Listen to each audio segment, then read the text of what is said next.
Hello friends, welcome back to our channel Tata's view. இன்றைக்கி நம்ம எங்கே வந்திருக்கோன்னு பார்த்தீங்கன்னா, கர்நாடகாவில் இருக்கிற முருகன் கோயில், அதாவது சுங்ககிரி ஸ்ரீ ஷண்முகா டெம்பிளுக்கு வந்திருக்கோம். சரி வாங்க போயிட்டு பார்க்கலாம். என் பின்னால் தெரியுது, அதுதாங்க கோயில்.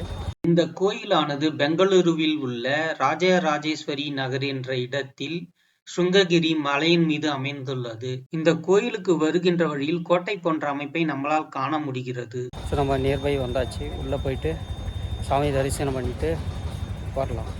இந்த காணொளியில இந்த கோயிலின் சிறப்புகள், வரலாறு, எப்பொழுது கட்டப்பட்டது மற்றும் பார்க்க வேண்டிய இடங்கள், இவை அனைத்தையும் ஒவ்வொன்றா நம்ம பார்க்கலாம். சரி வாங்க. இந்த கோயிலின் அடிவாரத்தில் பூ, தேங்காய் மற்றும் கற்பூரம் போன்ற பூஜைக்கு தேவையான அனைத்து பொருட்களும் விற்கப்படுகிறது. முருகனுக்கு அரோகரா, வேல் முருகனுக்கு அரோகரா என்ற முழக்கத்துடன் முருகப்பெருமானை தரிசனம் பண்ண நாம் முதல் அடி எடுத்து வைத்து தொடங்கினோம். இந்த கோயில்ல பாத்தீங்கன்னா 6 முகங்களை கொண்ட முருகப்பெருமானின் கோபுரம், மயில் மண்டபம், மயில் சிலை, பாம்பு மலை, உடுக்கையுடன் கூடிய திரிசூலம், சிவன் மற்றும் விநாயகர் கோயில்கள் இருக்கு. இதனுடன் தட்சிணாமூர்த்தி ஆலயமும் உண்டு. நாம் போகும் வழியில் கால பைரவரின் வாகனத்தை பார்த்தோம். முதலாவதாக நாம் மலை அடிவாரத்தில் உள்ள விநாயகரை வணங்கிவிட்டு மேற்கொண்டு பயணத்தை தொடர்ந்தோம். இந்த கோயில் ரொம்ப பழமையான கோயில்லாம் இல்லைங்க. சுமார் 19 ஆண்டுகள் தான் ஆகுது. அதாவது 2006ஆம் ஆண்டு கட்டப்பட்டது. இந்த கோயிலானது தரைத்தளத்திலிருந்து சுமார் 240 அடி உயரத்துல அமைந்திருக்குங்க. இங்கிருக்கும் பாம்பு மலையினுள் நாம் தட்சிணாமூர்த்தி மற்றும் ஈஸ்வரனை தரிசிக்க செல்கிறோம்.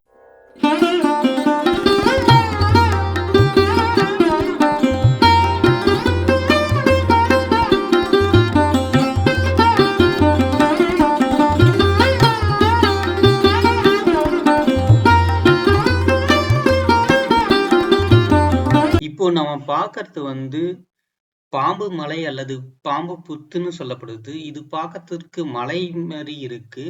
புத்து எப்படி வளர்ந்து வந்தா எப்படி இருக்குமா அந்த மாதிரியாக இது ஒரு கைலாய மலையில் இருக்கும் புத்து போல காட்சி அளிக்குது பார்க்கறதுக்கே. இதன் கீழே கோயில் இருக்கு, சிவலிங்க கோயில்.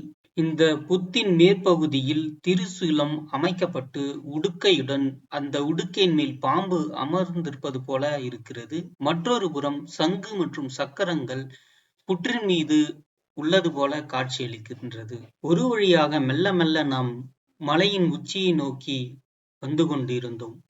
காண கிடைக்காத முருகப்பெருமானின் திருவுருவம் நம்மை மலையின் உச்சியை அடைய செய்தது. ஒரு வழியாக நாம் மலையின் உச்சியை அடைந்தோம். கோயிலின் முன்புறம் நின்று கொண்டிருக்கிறோம். இங்குள்ள கல்வெட்டில் பக்தியால் கடவுளை அடைய முடியும், பணத்தால் அல்ல என்று குறிப்பிடப்பட்டுள்ளது. நம் கோயிலின் உச்சியை அடைந்த பின் இங்கிருந்து பார்ப்பதற்கே ரம்மியமாக காட்சியளிக்கிறது இந்த சுங்ககிரி மலையானது. மேலும் அருகில் உள்ள சிவன் லிங்கத்தையும் நாம் இங்கு பார்த்து கொண்டிருக்கிறோம். இந்த சிவலிங்கமானது விநாயகர் கோயிலின் அருகிலேயே அமைந்துள்ளது. முருகப்பெருமானின் கர்ப்ப கிரக கோயிலுக்குள் நுழையும் முன் இங்குள்ள மயிலையும் கொடிமரத்தையும் நம்மால் பார்க்க முடிகிறது. முருகன் அருளே சிறந்தது என்பதற்கு சான்றாக இந்த கொடிமரம் விளங்குகிறது. ஒரு வழியாக முருகப்பெருமானின் தரிசனத்தை அடைந்தோம். கோயிலின் மூலவரான முருகப்பெருமானின் ஆலயத்தை சுற்றி முப்பரிமாண வடிவில் முருகப்பெருமானின் அறுபடை வீடுகளின் ஓவியங்கள் சித்திரமாக வரையப்பட்டு காட்சியளிக்கிறது.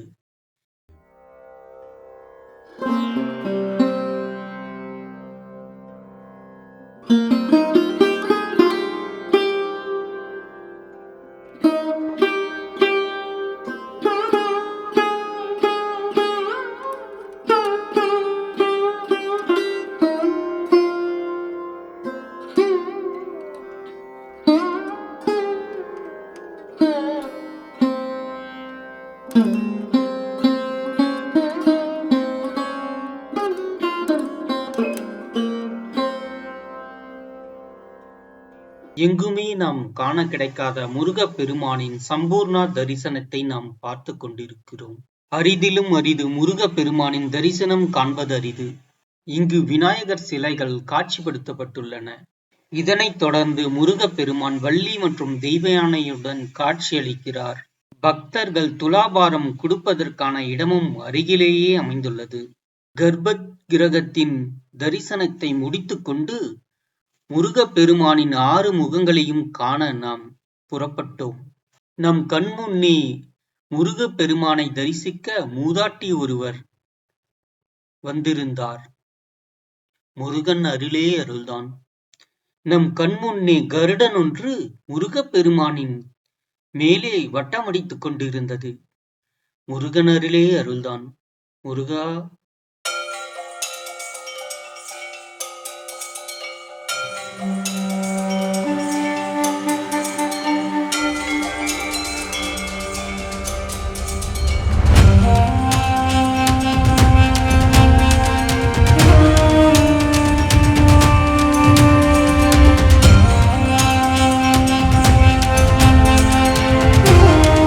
நாம் இங்கு காண்பது மயில் மண்டபம். பெரும்பாலும் இந்த மயில் மண்டபம் விழா காலங்களில் பூஜைகள் நடத்துவதற்கும் பல்வேறு நிகழ்ச்சிகள் நடத்துவதற்காகவும் பயன்படுவதாக சொல்லப்படுகிறது. இங்கிருந்து முருகப்பெருமானின் தரிசனத்தை பெற்ற பிறகு புறப்பட மனமில்லாமல் 5 நிமிட தியானத்திற்கு பிறகு ஒரு வழியாக புறப்பட்டோம். நாம இந்த காணொளியின் நிறைவுக்கு வந்துட்டோம் நண்பர்களே. இந்த காணொளி உங்களுக்கு பிடிச்சிருக்குன்னு நான் நம்புறேன். இந்த பிடிச்சிருந்தா லைக் ஒன்று பண்ணுங்க, மேலும் கமெண்ட் பண்ணுங்க. இந்த காணொளியை பற்றின கருத்துக்களை உங்க ஃப்ரெண்ட்ஸ் அண்ட் ரிலேட்டிவ்ஸ்க்கு ஷேர் பண்ணி பார்க்க சொல்லுங்க. நம்ம சேனலை இன்னும் நீங்க சப்ஸ்கிரைப் பண்ணலாம், சப்ஸ்கிரைப் பண்ணுங்க. தேங்க்ஸ் ஃபார் வாட்சிங். Take care. அடுத்ததா நம்ம மாரியம்மன் டெம்பிளுக்கு போறோம். அதை நாளைக்கு பார்க்கலாம். நன்றி.